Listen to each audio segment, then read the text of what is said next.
महाराष्ट्र शासनानं राज्यातील ज्येष्ठ नागरिकांसाठी पेन्शन तसेच आरोग्य सुविधा, मोफत औषधोपचार तसेच इतर सवलतीसाठी मंत्रिमंडळाच्या बैठकीत निर्णय घेतला आहे.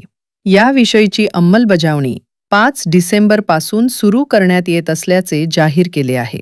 या सुविधासाठी आवश्यक कागदपत्रात 60 वय वर्ष पूर्ण झालेल्या ज्येष्ठ नागरिकांसाठी ज्येष्ठ नागरिक ओळखपत्र अनिवार्य केले आहे.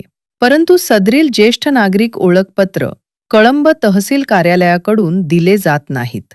सदरील ओळखपत्र धाराशिव व अन्य तहसील कार्यालयाकडून देण्यात येत असल्याचे निदर्शनास आणून देण्यात आले आहे व याविषयीचे निवेदन नायब तहसीलदार गोपाळ तापडिया यांना ज्येष्ठ नागरिक महासंघ यांच्या वतीनं देण्यात आले आहे.